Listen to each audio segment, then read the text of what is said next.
Why am I always tired? This is a question I used to ask myself all the time, and for a very long time, I couldn't find an answer to it. I tried sleeping more. That seems like the first thing to try, right? Yeah, it didn't work. Then I thought it was my diet. I started munching on some grains. Well, it didn't work. Then I thought surely some cardio would fix it, right?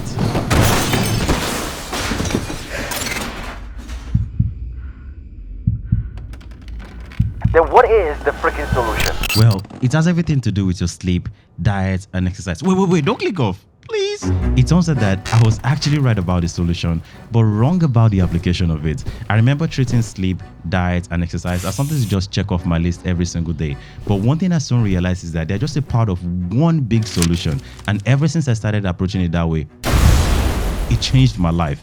Anyways, I'm going to be sharing all the secrets. They're not actually quite secrets, but let's get to it. It does make sense to start with sleep because by instinct, that is something we do when we get tired. When it comes to sleep, the most famous number you probably heard of is 8 hours. Now, I do not disagree with this number, but what if I told you that there is more to sleep than just the amount? Because we all know that one person, and by one person, I mean you, because chances are you're not watching this video for somebody else. But we all know that one person that no matter how much sleep they get, they still wake up tired. So clearly, sleep quantity is not the only factor at play. Well, let's take a deeper look at what sleep is. According to research, sleep is controlled by two processes: circadian rhythm and sleep drive.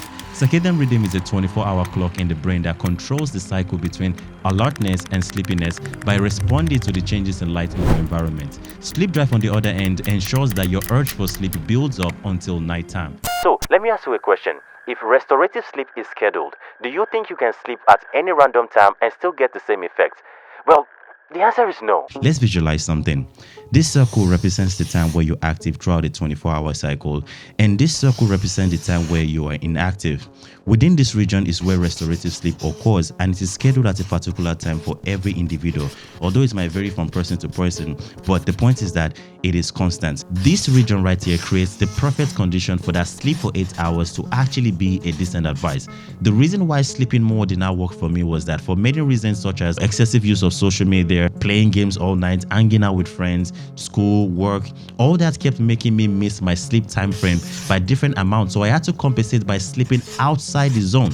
Now, the problem with sleeping outside the zone is that my body, instead of going into restorative mode, goes into destructive mode. In fact, according to a study put out by the National Library of Medicine, a study was done on 36 people and they were split into 3 groups. The first group was allowed to sleep for 9 hours every single day. The second group was allowed to sleep for 5 hours every day. Now listen closely. The third group was allowed to sleep for 5 hours on weekdays and then allowed to make up for that lost sleep during the weekends. Guess what? After 2 weeks, the second group and the third group gained a lot of weight and their body's ability to process sugar became impaired. These are 2 side effects that messes up with your energy all throughout the day. What this tells us is that making up for sleep, especially on a frequent basis, really does not make up for anything. We now live in a world where most people do not operate based on sunrise and sunset anymore. A lot of students have classes at night. A lot of people work at night. A lot of people's business is the most active at night. A lot of people now travel at night. The good news is that you can reprogram your circadian rhythm. How? By going to bed at a specific time and staying consistent with it. Your body is going to take a little time to adjust, but eventually it will. I personally go to bed at 1 a.m., which is a very odd time to sleep. But as long as I get to my bed by 1 a.m., I will naturally wake up by 7:30, 8 o'clock, and I'm completely fine. But if for any reason I'm not on my bed by 1 a.m., maybe I'm scrolling, because sometimes I do, I already know the following day is going to be zombie day. Let's talk about diet. Diet is such a huge topic that there are a lot of debates on what is good and what is bad. The vegans, they think they are the righteous ones. Oh, we love life. We wouldn't want to hurt a living being. Only that plants are a living being. You know what? I never really understood those people, but hey, to each his own. And they are the carnivores, the direct descendants of cavemen. They think that meat is the only way. Although I wouldn't trust those people. They might eat you if they run out of meat. But anyways, on a serious note, when it comes to the role that diet plays in tiredness, there is some sort of common ground. Let's talk about it. So there are 2 ways I generally approach diet, and it's been working for me for years now. The The first one being from an energy standpoint, because foods are the body's sustenance, and the second one being from an health standpoint, because we are literally what we eat. So from an energy standpoint, having a basic understanding of what foods are helps me decide on what to eat, when to eat it, and why I should eat it. So here is how I make decisions on my meals every single day. Over here, I have some bread and I also have some oatmeal. Why am I showing you this? Well, when it comes to food and energy, carbs are usually the first thing I check. And why is that? Well, the body's primary source of energy is glucose. I'll basically describe this process as me checking what type of fuel I'm putting into my body. Now, bread over here represents certain types of carbs, low in fiber, highly processed, contains a lot of sugar, or at least a decent amount of sugar, while oatmeal over here represents certain type of carbs, high in fiber, less processed, contains barely any sugar. Now, some people will say, oh, do not eat this, it's gonna kill you, this one is more healthy, but there is more to it than that. Now, on an average day, deciding on which one I eat depends on what my day is set up like.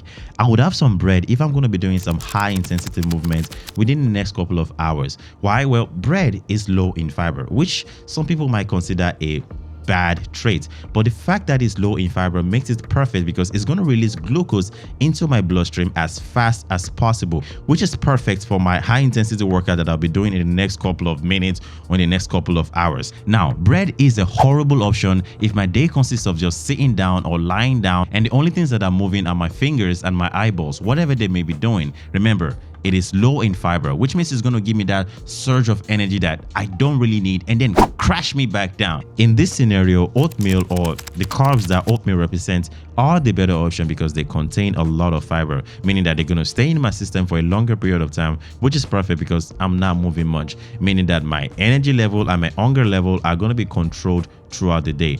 This is the type of balance I keep during my day every single day. From an health perspective, it's no news or surprise that what we put into our mouth affects our health on a daily basis. The foods we eat affects us in so many ways, but the one I really focus on is our body weight, because regardless of what you eat, your food affects your body weight, and being overweight or being obese can be linked to all the horrible diseases you can think of: heart problems, sleep apnea, diabetes, lung problems, just name it. And the last time I checked, none of these diseases promotes an energized lifestyle, or do they?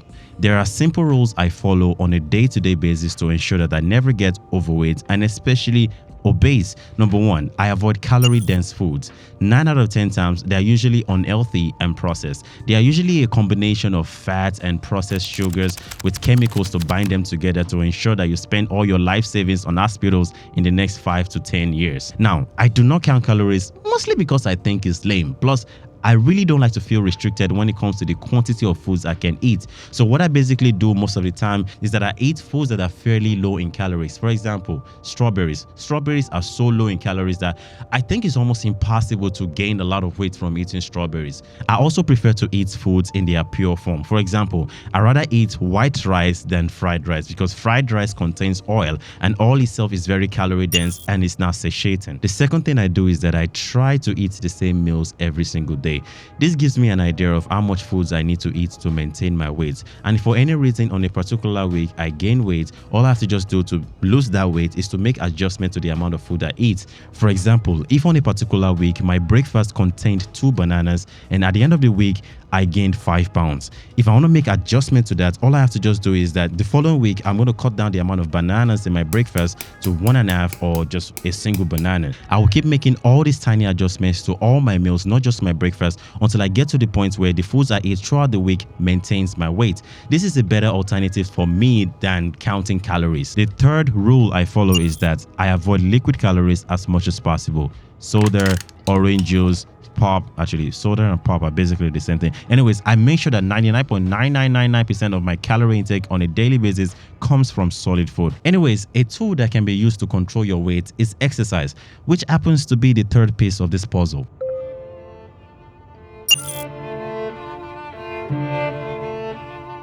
This piece of the puzzle is not as complicated as the other two. In fact, unless you've been living under a rock, everybody knows by now that exercise is great for the health. So I'm not going to be emphasizing on that. In fact, if you don't work out, you kind of deserve to always be tired. Now, if you do work out, one mistake you might be making, and don't feel bad because I used to make the same mistake, and that is just working out within a small time frame of the day, and for the rest of the day you just sit or lay down like a couch potato. The problem with this is that it sends a signal to the brain that you don't really need that much energy, and the body tries to conserve it. This comes with a feeling of sleepiness, laziness, basically an illusion of you being tired. I like to think of it like a laptop, a fully charged laptop. If you leave it open and untouched for a very long period of time, what do you think is going to happen to the screen? It's going to go dark, right? The human body is exactly the same. And just like the way you need to constantly engage with the laptop to avoid the screen from going dark, you need to constantly stimulate your body. For example, if you have a goal of getting 10,000 steps every single day, instead of doing it in the first 2 hours of the day or the last 2 hours of the day, it's better to spread it out throughout the day. It sounds simple, but it has a massive impact. I hope you guys found this video somewhat helpful. I'm pretty sure I did not touch all the topics, but I'm planning to make more videos in the future. Let me know what you think about this video in the comment section, and I will see you guys in my next video. Peace.